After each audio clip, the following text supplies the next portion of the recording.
Student welcome back to my channel Samrat academy. Student अगर आप हिंदी का पेपर देने गए और हिंदी के पेपर में अगर आप लोगों को कुछ भी नहीं आ रहा तो हिंदी के पेपर को कैसे पास करोगे। मेरे प्यारों चो बिल्कुल सही वीडियो पे आया मेरे प्यारों चो, और आज तक का सबसे बेस्ट वीडियो मैं लेकर आ गया हूं आप लोगों के लिए। पूरे यूट्यूब चैनल पे कहीं पे भी ढूंढ लोगे फिर भी ऐसा वीडियो आप लोगों को देखने को नहीं मिलेगा। मिलेगा तो सिर्फ मेरे ही चैनल पे। अगली साल वीडियो बनाया था मेरे प्यार बच्चों, 2 मिलियन बच्चों ने वीडियो को देख के गया था। फिर एक वीडियो बनाया था, उस पर 1.5 मिलियन बच्चों ने प्यार दिया था। और जाके कमेंट आज भी चेक कर सकते हो मेरे प्यार। अगर आपको विश्वास नहीं है तो आज भी जाके कमेंट देख लो, उसमें से आपको बहुत सारे बच्चे बस यही कमेंट देखने को मिलेगा आपको कि बिल्कुल सर आपके ट्रिक की मदद से मैं पास हो गया हूं। मेरी तैयारी 0% थी, लेकिन आपकी इस वीडियो की मदद से मेरे प्यार बच्चों यहां पे 70 नंबर का पेपर है ना, या आप क्लास 12th में तो आप 100 नंबर का पेपर रहेगा। आप यकीन में आप लोगों को दिलाता हूं 70 नंबर का पेपर है तो आप 50 से लेके 55 नंबर आसानी से ला दोगे। अगर आपका 100 नंबर का पेपर है तो आप मेरे प्यार जो 70 से लेके 75 नंबर आप आसानी से ला दोगे। ये मैं बस ऐसे नहीं बोल रहा हूं, जो बच्चे मेरे पे रेगुलर पढ़ते हैं उनको मालूम होगा कि ट्रिक मैं लाता हूं तो एक ऐसा जेन्युइन ट्रिक लाता हूं कि वो ट्रिक 100% काम करेगी। मेरे पास 2026 बोर्ड का एक पेपर है हिंदी का मेरे प्यार बच्चों, और इसको मैं खुद बोर्ड एग्जाम की कॉपी पे सॉल्व करके दिखाने वाला हूं, बिना कुछ पढ़े बिना कुछ याद किए, केवल ट्रिक से मेरे प्यार बच्चों। और ये ट्रिक उन्हीं बच्चों के लिए मैं बता रहा हूं जिनकी तैयारी 0% है, किसी कारणवश वो अपनी तैयारी नहीं कर पाए हैं, वो उनके लिए मैं ये वीडियो बनाया हूं। जितने बच्चे तैयारी किए हुए हैं, रेगुलर तैयारी करते आ रहे हैं, वो बिल्कुल अपना सही से लिखेंगे। लेकिन यह वीडियो उनके लिए है जो बिल्कुल तैयारी नहीं कर पाए हैं। वो चाहते हैं कि मैं 70 में कम से कम 50 या 55 नंबर ला दूं, 100 में कम से कम 70 या 75 नंबर ला दूं, मैं कम से कम पास हो जाऊं। उनके लिए वीडियो बनाया हूं मेरे प्यार बच्चों। चलिए मैं इसको पूरा का पूरा सॉल्व करके दिखाता हूं। देखिए, पेपर स्टार्ट करने से पहले मेरे प्यार बच्चों मैं आपको बता देना चाहूंगा कि हिंदी का जो मेरे प्यार बच्चों आता है यहाँ पे पेपर, ठीक है, हिंदी 2 कैटेगरी के पेपर बन के आते हैं मेरे प्यार बच्चों। 2 कैटेगरी के क्वेश्चन बन के आते हैं। एक आता है आपका सब्जेक्टिव प्रश्न, एक आता है ऑब्जेक्टिव प्रश्न। तो अगर हम बात करें, एक आता है सब्जेक्टिव प्रश्न, एक आता है आपका ऑब्जेक्टिव प्रश्न। तो सबसे पहले हम ऑब्जेक्टिव प्रश्न का ट्रिक बता देता हूं, इसके बाद हम सब्जेक्टिव प्रश्नों को लिख कर दिखाने वाले हैं। देखिए, मैं बताने वाला हूं आप लोगों को ऑब्जेक्टिव प्रश्न का ट्रिक, जिसे हम लोग बोलते हैं MCQ का ट्रिक मैं बताने वाला हूं। और ये जो ट्रिक बताने वाला हूं 100% मेरे प्यार जो ट्राई करके देख लीजिएगा, 100% जेन्युइन ट्रिक आप लोगों को बताने वाला हूं, ठीक है। देखिए, पहला ट्रिक हमारा ये कहता है कि बहुविकल्पीय में MCQ में 4 विकल्प होते हैं। एक आता है आपका ऑप्शन ए, एक आता है ऑप्शन बी, एक आता है ऑप्शन सी और एक आता है ऑप्शन डी। इन्हीं चारों में से कोई ना कोई एक ऑप्शन सही होता है, ठीक है। अब मैं आपको जो ट्रिक बताने वाला हूं, देखिए ट्रिक नंबर फर्स्ट ये कहता है मेरे प्यार बच्चों कि अगर इन चारों ऑप्शनों में से कोई ऑप्शन अगर आपको ये दिखे कि इनमें से सभी, क्या दिखे, इनमें से सभी, ध्यान दीजिएगा मेरे प्यार बच्चों, अगर 4 ऑप्शनों में से कोई ऑप्शन अगर आपको यह दिख गया कि इनमें से सभी, आप मेरे प्यार बच्चों आंख बंद करके भरोसा जताइए वही वाला ऑप्शन सही होगा, इनमें से सभी, ठीक है। यह आपका trick number first. Trick number second यह कहता है कि अगर चारों ऑप्शनों में से अगर कोई भी एक ऑप्शन आ जाए कि इनमें से कोई नहीं, ठीक है, इनमें से कोई नहीं, जो ट्रिक बता रहा हूं मेरे प्यार जो बिल्कुल जेन्युइन ट्रिक बता रहा हूं, ठीक है, 5 साल से पढ़ा रहा हूं, काफी अनुभव है मेरे पास। इनमें से कोई नहीं, अगर 4 ऑप्शन में से कोई ट्रिक आ जाए कि इनमें से कोई नहीं, तो आप इस वाले ऑप्शन पे आप लोगों को क्लिक करके आना है, इनमें से कोई नहीं। इसके बाद तीसरा ट्रिक समझिए। तीसरा ट्रिक मेरे प्यार यह है कि अगर चारों ऑप्शनों में से कोई ऑप्शन अगर यह दिखे कि ऑप्शन ए और बी दोनों सही हैं, ए और बी दोनों सही हैं, अगर इस तरह का कोई भी ऑप्शन दिखे, ठीक है, दोनों सही, तो आप मेरे प्यार बच्चों उसी वाले ऑप्शन पे क्लिक करके आप लोगों को आना है। क्लियर है। अब चौथा ट्रिक समझिए। चौथा ट्रिक यह है कि अगर चारों के चारों ऑप्शन अलग हों, ठीक है, अगर अलग टाइप के क्वेश्चन आए मेरे प्यार बच्चों, देखिए अगर अलग टाइप के अगर ऑप्शन आ जाए, चारों के चारों ऑप्शन अलग है, option A, option B, option C और ऑप्शन डी, ठीक है, इन तीनों में से कोई ना आए, ठीक है, चारों के चारों ऑप्शन अलग हो, तब क्या करोगे, आप वहां पे लगाओगे रामबाण, क्या लगाओगे मेरे प्यार बच्चों, रामबाण ट्रिक लगाओगे, जो कि आपको मेरे प्यार बच्चों 90% स्कोर करके देगा ऑब्जेक्टिव प्रश्न में। कौन सा है देखिए, या तो ऑप्शन ए पे क्लिक कीजिए या तो ऑप्शन सी पे क्लिक कीजिए। मेरे प्यार बच्चों ऑप्शन ए और ऑप्शन सी, मेरे प्यार बच्चों यकीन मानिए कि अगर आपके पेपर में 20 ऑब्जेक्टिव प्रश्न है तो आपको दावे के साथ कह सकता हूं, आप जाके चेक कर लेना, मैं पूरा का पूरा प्रीवियस पेपर ढूंढ के लेकर आया हूं इस ट्रिक को, कि 20 क्वेश्चन में से आपके 12 से लेकर 13 ऐसे प्रश्न होंगे जिनका ऑप्शन ए और ऑप्शन सी सही होगा। तो 12 से 13 नंबर प्रश्न आपके यहां से उठ जाएंगे मेरे प्यार बच्चों। 20 बहुविकल्पीय में से 12 से 13 नंबर आसानी से आप ला पाओगे। यह है आपका ऑब्जेक्टिव प्रश्न का ट्रिक मेरे प्यार बच्चों। यही ट्रिक की मदद से मेरे प्यार बच्चों हर साल बच्चे पास होते हैं ऑब्जेक्टिव प्रश्न में। अब मैं आप लोगों को बताने वाला हूं सब्जेक्टिव प्रश्न। देखिए सब्जेक्टिव प्रश्न यहां से स्टार्ट है। सबसे पहले आएगा खंड ब, और खंड ब में वर्णनात्मक प्रश्न। कुछ भी याद करने के नहीं बोलूंगा, पूरा का पूरा पेपर सॉल्व करके अभी दिखाने वाला हूं आप लोगों के सामने। देखिए मेरे प्यार बच्चों क्या काम करना है आप लोगों को, यहां पे आया है खंड ब वर्णनात्मक प्रश्न। तो इसको देखिए बोर्ड एग्जाम की कॉपी भी करोगे क्या, सबसे पहला मेन चीज है आपका हेडिंग। हेडिंग बिल्कुल सही होना चाहिए मेरे प्यार बच्चों। जैसे खंड ब है तो आप यहां पे डालोगे खंड ब, ठीक है। खंड ब था तो आप डालोगे खंड ब, और यह बिल्कुल मेरे प्यार बच्चों साफ सुथरा आप लोगों को लिखना है। देखिए नंबर कैसे आप लोगों को मिलेगा, एग्जामिनर को कुछ मालूम नहीं चल पाएगा मेरे प्यार बच्चों, वो पूरा का पूरा आपको नंबर देता चला जाएगा। आपने खंड ब डाल दिया। इसके बाद वर्णनात्मक प्रश्न है तो एक लाइन का गैप छोड़कर आप यहां पे डालेंगे वर्णनात्मक प्रश्न, ठीक है। क्या डालेंगे, वर्णनात्मक प्रश्न मेरे प्यार बच्चों यहां पे आप डालेंगे। ये आपकी हेडिंग होगी वर्णनात्मक प्रश्न, ठीक है। इसके बाद ब्रैकेट में इसको आप पैक कर दीजिए, और इसके बाद स्केल की सहायता से इसके नीचे आप कर दीजिए मेरे प्यार बच्चों अंडरलाइनिंग। जो चीज मैं बता रहा हूं वही काम आप लोगों को करना है। देखिए खंड ब वर्णनात्मक प्रश्न, खंड ब वर्णनात्मक प्रश्न मैंने डाल दिया। अब यहां पे प्रश्न संख्या 21 कर रहे हो। देखिए ध्यान समझिए, प्रश्न संख्या 21 है कि निम्नलिखित में से किसी एक गद्यांश पर आधारित सभी प्रश्नों को उत्तर दीजिए। अब देखिए गद्यांश का मैं ट्रिक बता रहा हूं कि किसी भी गद्यांश को आप कैसे सॉल्व करोगे। प्रश्न उत्तर संख्या 21 है तो आप यहां पे डालोगे कि प्रश्न उत्तर संख्या 21, प्रश्न उत्तर संख्या 21, ठीक है। प्रश्न उत्तर संख्या 21, ठीक है। ये हेडिंग हो गया। स्केल की सहायता से इसके नीचे मेरे प्यारे बच्चों आप कर दीजिएगा अंडरलाइनिंग, ठीक है। स्केल की सहायता से आपने अंडरलाइनिंग कर दिया। इसके बाद देखिए, अब देखिए 21 का क दिया है कि 21 का क करने वाले हो कि अथवा करके दिया है पीछे ख, दोनों में से कोई एक ही करना है, ठीक है। या तो क वाला कीजिए या तो ख वाला कीजिए। अगर मेरे प्यारे बच्चों अगर आप क करने वाले हो तो आपको लिखना पड़ेगा यहां पे कि आप क वाला करने वाले हो। तो 21 का क एक तो यहां पे लिख दीजिएगा कि प्रश्न उत्तर संख्या 21 का क आप कर रहे हो। इसके बाद यहां पे लिखिएगा मेरे प्यारे बच्चों संकेत।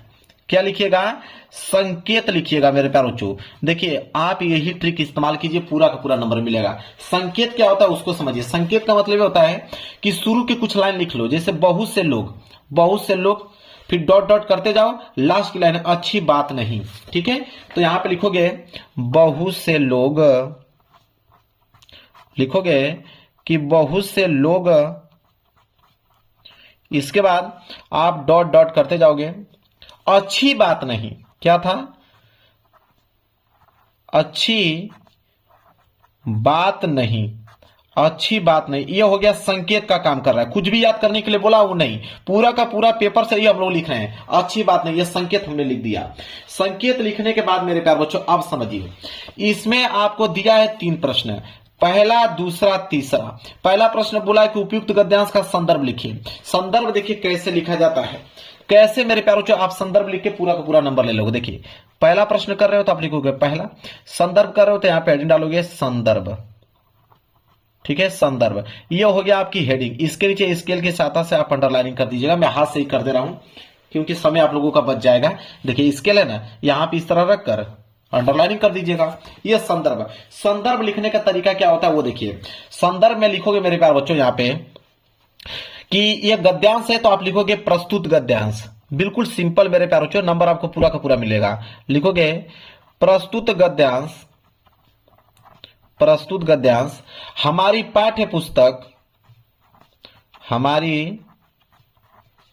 पाठ्य पुस्तक प्रस्तुत गद्यांश हमारी पाठ्य पुस्तक, अब हिंदी लिख रहे हो ना तो हिंदी को ब्लैक पेन से सिंगल इन्वर्टेड कामा के अंदर ब्लैक पेन से लिखो कि प्रस्तुत गद्यांश हमारी पाठ्य पुस्तक हिंदी के, अब यह गद्यांश है तो गद खंड लिखोगे, हिंदी के गद खंड में संकलित, हिंदी के गद खंड में संकलित, हिंदी के गद खंड में संकलित अब चैप्टर का नाम लिखना है, किस चैप्टर से लिया गया है। ठीक है, तो यह चैप्टर मेरे प्यारे बच्चों देखिए, अब यही दिमाग आपको लगाना है। अब आपको तो मालूम है ना कि किस चैप्टर से लिया गया है। ठीक है, तो जैसे मान लीजिए कि आप पढ़ते हैं, बहुत से लोग ऐसे होते हैं जिनके घड़ी भर के साथ से भी बुद्धि भ्रष्ट हो जाती है। अब मेरे प्यारे बच्चों जैसे मैंने इसको पढ़ा तो हमको तो मालूम चल गया कि यह तो मित्रता चैप्टर से लिया गया है। किस चैप्टर से लिया गया है? मित्रता चैप्टर से लिया गया है। अब आप कहोगे कि सर अगर हमको ना मालूम चले कि मित्रता चैप्टर से लिया गया तो हम क्या करें? तो जब आपको ना मालूम चले कि आप मित्रता चैप्टर से लिया गया है तो आपकी किताब में जिस भी चैप्टर का नाम मालूम है गद्यांश का, वो उस चैप्टर का नाम आप आराम से लिख दीजिए। जैसे हमको मालूम है मित्रता चैप्टर से, तो हम लिखेंगे कि गद खंड में संकलित मित्रता चैप्टर से लिया गया है, मित्रता नामक पाठ से लिया गया है। अगर आपको ना मालूम चले तो आप यहाँ पे अजंता चैप्टर लिख दीजिए, आप यहाँ पे भारतीय संस्कृति चैप्टर लिख लीजिए, आप यहाँ पे लिख दीजिए ईर्ष्या तू न गई मेरे मन से। जो भी चैप्टर का नाम है आप आराम से लिख दीजिए। यही ट्रिक है मेरे प्यारे बच्चों। देखिए नंबर कैसे मिलता है। तो प्रस्तुत गद्यांश हमारी पाठ्य पुस्तक हिंदी के गद खंड में संकलित मित्रता नामक पाठ से लिया गया है, मित्रता नामक पाठ से लिया गया है, नामक पाठ से लिया गया है, लिया गया है, जिसके लेखक, ठीक है, जिसके लेखक। अब लेखक की बात आया तो हमको तो मालूम है कि मित्रता चैप्टर को आचार्य रामचंद्र शुक्ल जी लिखे हैं, तो लिखेंगे जिसके लेखक आचार्य रामचंद्र शुक्ल जी हैं, आचार्य रामचंद्र शुक्ल हैं, आचार्य रामचंद्र शुक्ल जी हैं। अगर आपको ना मालूम चले तो आप कौन सा ट्रिक लगाओगे अभी बताता हूं। आचार्य रामचंद्र शुक्ल जी हैं, मैंने यहाँ पे ट्रिक लगा दिया कि आचार्य रामचंद्र शुक्ल जी हैं। अगर आपको ना मालूम चले तो यहाँ पे डॉक्टर राजेंद्र प्रसाद लिख लीजिए, आप यहाँ पे जयशंकर प्रसाद लिख लीजिए, यहाँ पे आप बिहारी लाल जी लिख लीजिए, जिसका भी नाम है आप लिख सकते हैं, कोई दिक्कत नहीं है। यह संदर्भ आपका कंप्लीट हो गया। ठीक है, यह संदर्भ मेरे प्यारे बच्चों कंप्लीट हो गया आप लोगों का। इसके बाद अगर हम बात करें अगले प्रश्न, देखो दूसरा प्रश्न है कि गद्यांश के रेखांकित अंश की व्याख्या कीजिए। कोई दिक्कत नहीं है, एक लाइन का गैप छोड़िए, यहां पे दूसरा हेडिंग डालिए रेखांकित अंश की व्याख्या। तो वहां पे हेडिंग डालेंगे आप रेखांकित अंश की व्याख्या। चलिए डालते हैं रेखांकित अंश की व्याख्या। ब्लैक पेन से आप लोगों को हेडिंग डाल लेना है रेखांकित अंश की व्याख्या। ये आपकी हेडिंग हो गया। स्केल की सहायता से आप इसके नीचे बस मेरे प्यारे बच्चों आपको अंडरलाइनिंग कर देना है। अब देखिए जहां तक अंडरलाइन किया होगा ना उसी का आपको व्याख्या बताना है।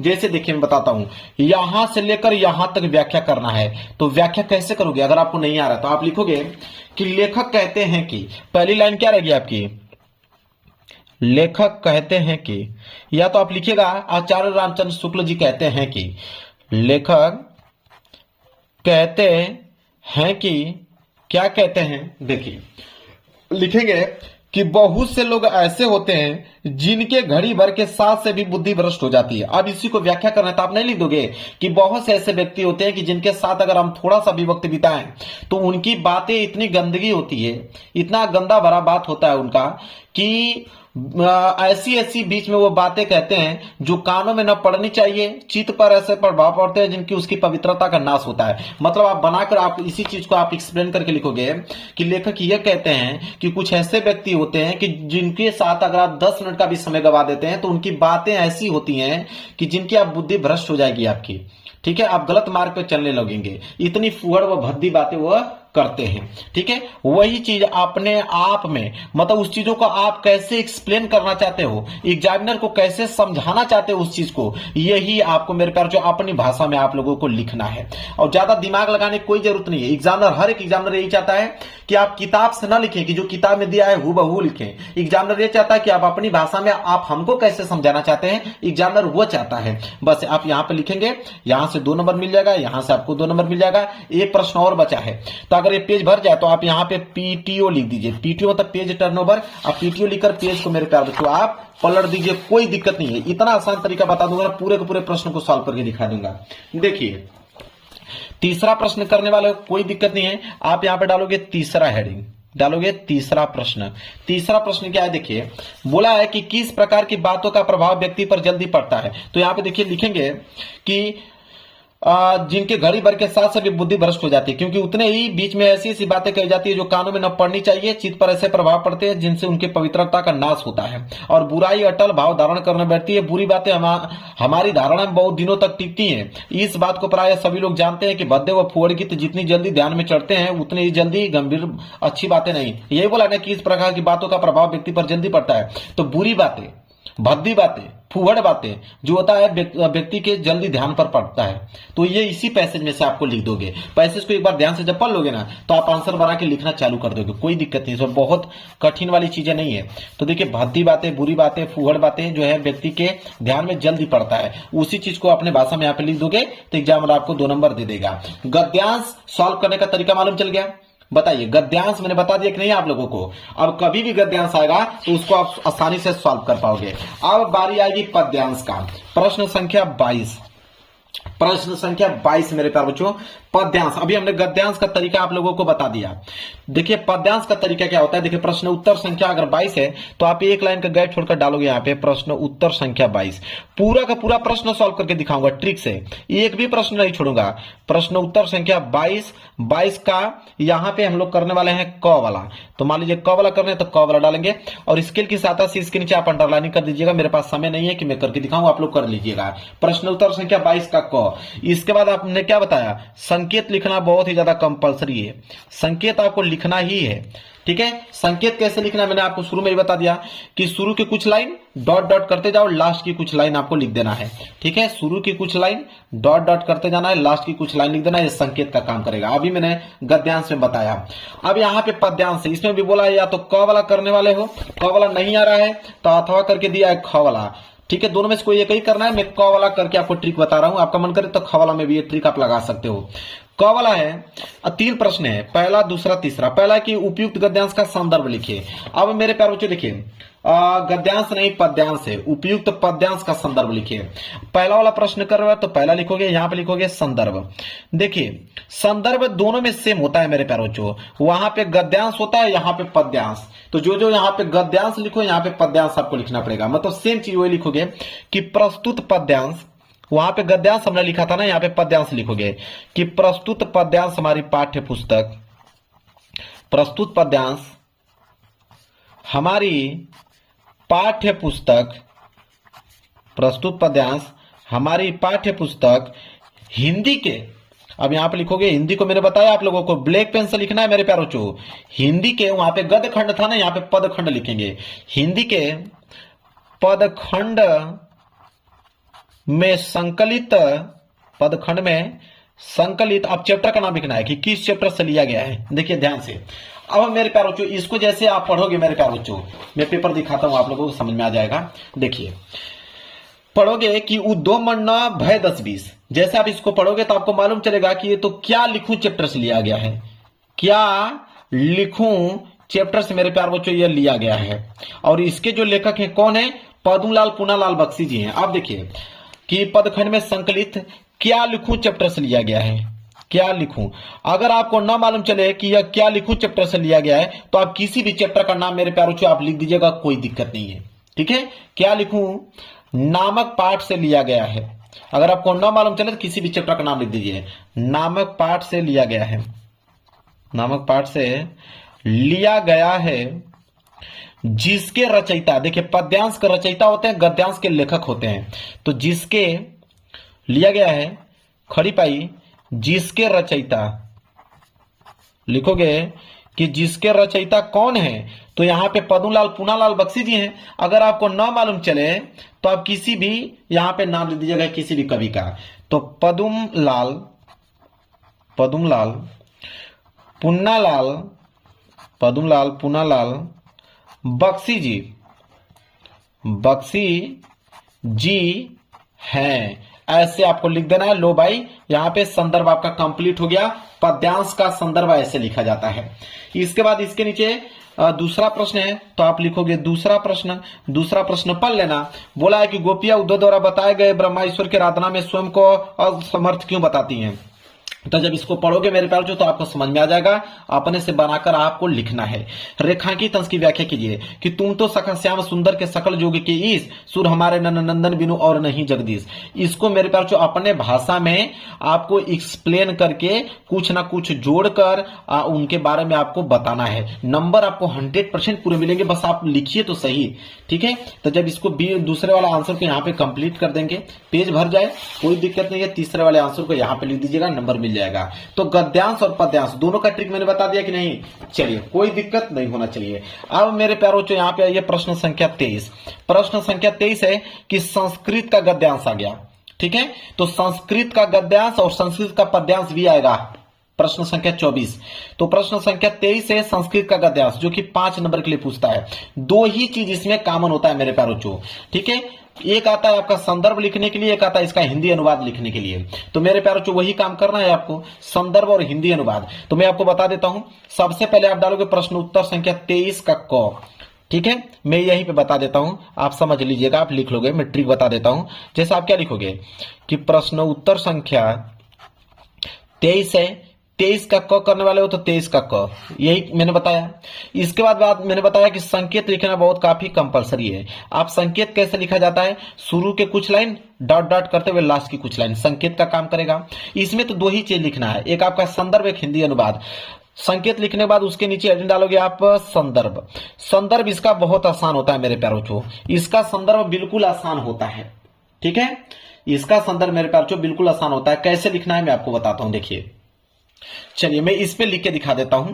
अगर इसका संस्कृत के गद्यांश का अगर आपको संदर्भ लिखना है तो संस्कृत के गद्यांश का संदर्भ कैसे लिखा जाता है समझिए, बहुत आसान होता है।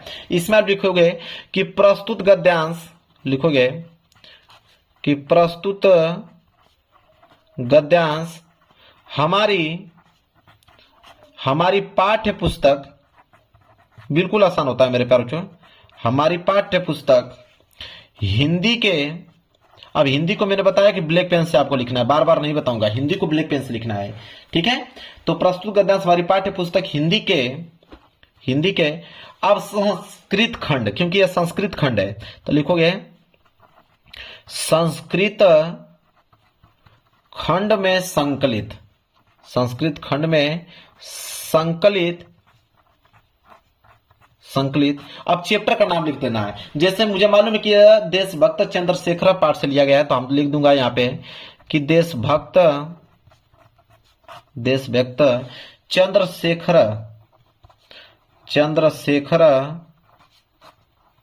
नामक पाठ से लिया गया है, पाठ से लिया गया है। अगर आपको न मालूम चले तो आप किसी भी चैप्टर का नाम यहां पे लिख दीजिएगा। अब बहुत सारे बच्चों का कमेंट ये भी आएगा कि चलिए सर, अगर हमें चैप्टर का नाम ही नहीं मालूम होगा तब हम क्या लिखेंगे? तो जिन बच्चों को चैप्टर का नाम नहीं मालूम है ना, तो आप इसी में से लिख दीजिएगा कि यहां पे लिखिएगा कि कारागारात चैप्टर से लिया गया है, भारतम चैप्टर से लिया गया है, ठीक है, या अगाछती चैप्टर से लिया गया है, या वेस्टयंती चैप्टर से लिया गया है। यहां पे बोला भी है, देखिए चंद्रशेखर चैप्टर से लिया गया, देखिए लिखा है ना, यदा चंद्रशेखर चैप्टर से लिया गया है। तो जिनको चैप्टर का नाम भी नहीं मालूम है तो वो यहां से इसी में से किसी न किसी चैप्टर का नाम बना लीजिएगा। और जिनको किसी न किसी चैप्टर का नाम मालूम है तो अपना चैप्टर का नाम लिख दीजिएगा। और जिनको सही मालूम है वो अपना बिल्कुल सही चैप्टर का नाम लिखेंगे, चंद्रशेखर। ठीक है, समझ में आ गया ना आप लोगों को? क्या ट्रिक चाहिए, सब कुछ तो बता दे रहा हूं आप लोगों को, फेल नहीं होगी इस बात का दावा करता हूं। तो संस्कृत का गद्यांश मैंने बता दिया, तो संस्कृत का पद्यांश में भी सेम वही ट्रिक लगेगा। संस्कृत के पद्यांश में भी सेम टू सेम मैं आपको बताऊं कि सेम टू सेम वही ट्रिक मेरे प्यारों को लगने वाला है। बस जब इसका संदर्भ लिखोगे तो वहां पे गद्यांश था तो यहां पे पद्यांश कर देना कि प्रस्तुत पद्यांश, ऐसे लिखेगा। अगर इसका लिखना होगा तो आप कैसे लिखोगे कि प्रस्तुत पद्यांश हमारी पाठ्य पुस्तक हिंदी के संस्कृत खंड में संकलित, ठीक है, और मान लीजिए वीर वीरेन पूजते नामक पाठ से लिया गया है, या किसी भी भारतीय संस्कृति चैप्टर से लिया गया है, या वाराणसी चैप्टर से लिया गया है। समझ रहे हैं? किसी भी चैप्टर का नाम लिख दीजिएगा। तो आपको संस्कृत का पद्यांश में भी सेम टू सेम वही ट्रिक लगेगा जो संस्कृत के गद्यांश में भी मैंने बताया। बस यहाँ पे पद्यांश लिखना है, वहां पे गद्यांश लिखना है। क्लियर है। इसके बाद प्रश्न संख्या 25 कह रहा है कि खंड काव्य के आधार पर निम्नलिखित प्रश्न के उत्तर दीजिए। अब इसका ट्रिक मेरे प्यारों ये जिला वाइज जाता है। पहले बात तो आप पता कर लीजिए कि आपके जिले में कौन सा खंड काव्य पूछा जाता है। जो आपके जिला में खंड काव्य पूछा जाता है वही पेपर में करना होगा। दूसरा करोगे तो 1 नंबर भी नहीं मिलेगा, एग्जामिनर पूरा का पूरा नंबर काट लेगा। या तो इसी वीडियो के नीचे आप कमेंट कर देना, मैं बता दूंगा। अब आया जीवन परिचय। जीवन परिचय कैसे लिखे, बहुत पहाड़ होता है। बहुत सारे बच्चे कंफ्यूज होते हैं कि जीवन परिचय कैसे हम लिखें ताकि पूरा का पूरा नंबर मिल पाए। देखिए मेरे प्यार, जीवन परिचय का मैं कैसा ट्रिक आपको बता दूंगा कि एग्जाम में पूरा का पूरा नंबर आपको देगा, 1 नंबर नहीं काट सकता है। देखिए सबसे पहले हम डालेंगे हेडिंग, प्रश्न उत्तर संख्या 26 का क है। तो देखिए यहां पे हम डालेंगे सबसे पहले प्रश्न उत्तर संख्या 26 का क। देखिए जीवन परिचय लिखने का ट्रिक मैं बता देता हूं, पूरा का पूरा नंबर आपको मिल जाएगा। प्रश्न उत्तर संख्या 26 का क है तो आप लिखोगे 26 का क। इसके बाद स्केल की सहायता से इसके नीचे अंडरलाइनिंग कर दीजिएगा आप लोग। अब 26 के क में मान लीजिए जयशंकर प्रसाद का पहला वाला कर रहे हैं तो आप हेडिंग डालेंगे यहाँ पे कि जयशंकर प्रसाद। क्या डालेंगे, जयशंकर प्रसाद, यहाँ पे हेडिंग डालेंगे। इसके बाद देखिए आप यहाँ पे लिखिएगा संक्षिप्त परिचय। सबसे पहला जीवन परिचय लिखने से पहले आप लिखिए संक्षिप्त परिचय, और इसी को देखकर एग्जामिनर पूरा नंबर देता है मेरे प्यारों को।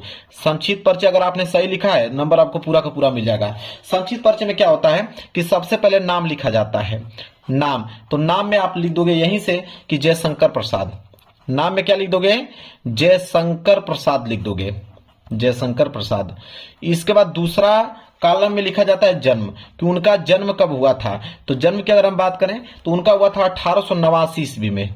1889 ईस्वी में जन्म हुआ था। जिन बच्चों को नहीं मालूम है वो कुछ भी लिख सकते हैं, 1840 लिख दीजिए, 1850 लिख दीजिए, कुछ भी लिख दीजिए। जन्म के बाद यहाँ पे नीचे स्थान लिखा जाता है कि उनका आखिरकार किस स्थान पर उनका जन्म हुआ था। तो हम अगर बात करें काशी में हुआ था, जो कि वाराणसी में पड़ता है। आप लिखिएगा काशी, कोष्टक में लिख दीजिए कि वाराणसी में उनका जन्म हुआ था, यहाँ पे वाराणसी में। नहीं मालूम है तो कुछ भी यहाँ पे लिख दीजिएगा स्थान। इसके बाद यहाँ पे है पिता, उनके पिता का नाम क्या है, पिता का नाम है देवी प्रसाद। क्या है, देवी प्रसाद, देवी प्रसाद उनके पिता का नाम है। इसके बाद अगला कॉलम होगा माता का नाम, कि उनके माता का नाम क्या है। तो माता का नाम उनका मुन्नी देवी। तो यहाँ पे लिखेंगे हम लोग मुन्नी देवी। यही होता है मेन टॉपिक। अगर मेन चीज आकर याद है तो पूरा का पूरा नंबर उठा ले जाओगे। इसके बाद मुन्नी देवी आपने लिख दिया। मुन्नी देवी के बाद माता का नाम हो गया। इसके बाद मृत्यु लिख दीजिए कि मृत्यु किस सन में हुआ। तो मृत्यु की अगर हम बात करें तो उनका हुआ था सन 1937 ईस्वी में। 1937 ईस्वी में मृत्यु हुआ। और लास्ट में आपकी हेडिंग रहेगी रचनाएं। क्या हो जाएगा, रचनाएं, कि उनकी रचनाएं कौन कौन सी है। 2 नंबर रचना पे मिलता है। तो रचनाएं में जैसे ये हो जाएगा कामायनी, कामायनी हो गया, लहर हो गया, झरना हो गया, लहर हो गया। इसके बाद आपका झरना हो गया। ये उनकी महत्वपूर्ण रचना है। लिखने के बाद स्केल की सहायता से यहां से कोष्टक बना लीजिएगा। स्केल की सहायता से कोष्टक में इसको पैक कर दीजिएगा। इसके बाद आप नीचे जीवन परिचय नहीं डालने के बाद लिखिएगा कि जयशंकर प्रसाद का जन्म सन 1889 ईस्वी में काशी में वाराणसी में हुआ था। उनके पिता का नाम देवी प्रसाद तथा माता का नाम मुन्नी देवी था। उन्होंने बचपन में ही कमजोर स्थिति के कारण वो पढ़ाई नहीं कर पाए। उन्होंने घर पे ही स्वाध्याय हिंदी, उर्दू, फारसी भाषाओं का अच्छा अध्ययन किया और उन्होंने साहित्य में भी बड़ा नाम कमाया। और उन्होंने काफी निबंध, साहित्य, ठीक है, आलोचक ऐसे कविताएं उन्होंने लिखा। और किसी रोग के कारण आप लिख सकते हो, जैसे मान लीजिए कि क्षय रोग के कारण इनका मृत्यु हुआ था, कि क्षय रोग के कारण इनकी मृत्यु हो गया। ठीक है, सन 1937 में। रचनाएं, लहर, झरना इत्यादि। समझ में आ गया। इस तरह आप लोगों को मेरे प्यारे बच्चों इनका पीछे जाके पैराग्राफ बनाकर लिख देना है। लेकिन मेन यही होता है, अगर ये आपने सही सही लिख दिया है तो आपको नंबर समझ लीजिए 100% यहीं से मिल जाएगा। चेक करने की कोई जरूरत नहीं है। इतना पॉइंट अगर आप याद कर पाते हो, यही होता है जीवन परिचय लिखने का ट्रिक मेरे प्यारे बच्चों। इतना आसान कोई आपको बताएगा नहीं। एक एक पॉइंट बता रहा हूं कि जिनको कुछ नहीं आता तो कैसे बनाकर लिखेंगे। ठीक है, समझ में आ गया। चलिए अगले प्रश्न की तरफ बढ़ते हैं। अब अगला प्रश्न क्या है, देखिए जीवन परिचय मैंने उसी तरह कवि के जीवन परिचय में भी आपको ट्रिक लगाना है। अब आया मैंने 27। अब यहाँ पे लिखना है श्लोक। श्लोक लिखना है जो इस पेपर में न आया हो। आप देखिए श्लोक का एक ऐसा ट्रिक बता दूंगा ना कि जो पूरे के पूरे यूट्यूब चैनल पे कोई नहीं बताया होगा। श्लोक का ट्रिक मैं आपको बता रहा हूं। देखिए श्लोक का ट्रिक यह है, देखिए श्लोक के लिए अगर श्लोक आपको लिखना है तो आपको संस्कृत के पद्यांश पे जाना होगा। संस्कृत के देखिए, ये आपका संस्कृत का पद्यांश है। संस्कृत का पद्यांश बोला कि जो इस पेपर में ना आया हो तो न तो ये वाला श्लोक लिख सकते हैं, न तो ये वाला श्लोक लिख सकते हैं। अगर ये वाला श्लोक लिख देंगे एक भी नंबर नहीं मिलेगा, क्योंकि उसने बोल रखा है कि जो इस पेपर में न आया हो। ठीक है, अब देखिए श्लोक यहीं से बनाएंगे। देखिए 2 लाइन का श्लोक लिखना है, तो हम क्या करेंगे कि ये जो आप देख रहे हो एक लाइन यहां से उठा लेंगे और जस्ट उसी के नीचे यहां से लेके यहां तक लाइन छाप देंगे। तो जब एक लाइन यहां लिखोगे और जस्ट उसके नीचे यहां पे लिख दोगे, अब एग्जामिनर जब कॉपी चेक करेगा तो उसको मालूम चलेगा कि हाँ आपने कोई ना कोई एक श्लोक लिखा है, वो नंबर आपको दे देगा। तो जब भी श्लोक लिखना हो तो संस्कृत के गद्यांश में चले जाइए, वहीं से बीच में से 2 लाइन उठाकर लिख दीजिए, आपका श्लोक कंप्लीट हो जाएगा। श्लोक क्लियर हो गया मेरे प्यारे बच्चों, कोई दिक्कत नहीं। श्लोक भी मैंने ट्रिक यहां पे बता दिया। अब आएगा मेरे प्यारे बच्चों प्रश्न संख्या 28। प्रश्न संख्या 28 है कि आपके विद्यालय में खेल की सुविधाएं बहुत कम है, आपने विद्यालय के प्रधानाचार्य को पत्र लिखिए जिसमें खेल सुविधाएं उपलब्ध कराने का अनुरोध किया गया हो। देखिए पत्र लेखन का मैं ट्रिक बताता हूं, बिल्कुल बहुत आसान है पत्र लेखन लिखना मेरे प्यारे बच्चों। पत्र लेखन बिल्कुल आसान है, 4 नंबर मिल जाएगा। पत्र लेखन में अगर विद्यालय को आप लिख रहे हो पत्र कि खेलकूद की सामग्री आपके पास नहीं है, तो आप उनके मंगाने के लिए आप लिख रहे हो मेरे प्यारे बच्चों यहाँ पे पत्र लेखन। तो सबसे पहले लिखोगे कैसे, देखिए सबसे पहले मेरे प्यारे बच्चों लिखोगे आप सेवा में। क्या लिखोगे मेरे प्यारे बच्चों, सेवा में। क्या लिखोगे, सेवा में कामा लगाओगे। प्रधानाचार्य को लिख रहे हो तो लिखोगे प्रधानाचार्य, सेवा में प्रधानाचार्य महोदय। बहुत सिंपल है, प्रधानाचार्य महोदय, फिर कामा लगाओगे। अब अपने विद्यालय का नाम लिखिएगा। अब यहां पे क्या लिखेंगे आप, स्कूल नेम, स्कूल नेम अपनी स्कूल का नाम, और यहां पे लिखिएगा नीचे स्कूल एड्रेस कि आपकी स्कूल का जो एड्रेस है वो एड्रेस क्या है। तो स्कूल नेम स्कूल एड्रेस इतना लिख दीजिएगा। लिखने के बाद आप हेडिंग डालेंगे विषय। क्या डालेंगे, विषय। किस विषय के बारे में आप पत्र लेखन लिख रहे हो, तो आप लिखोगे विद्यालय में खेलकूद की सामग्री के लिए। लिखेंगे विद्यालय में खेलकूद की सामग्री की ओर, खेलकूद की सामग्री की ओर ध्यान दिलाने हेतु ये हम क्या लिख रहे हैं, विषय। अब मेरे प्यारों इतना हो गया। फिर आप लिखोगे यहां पे महोदय, लिखोगे महोदय, बहुत सिंपल है मेरे प्यारों, महोदय।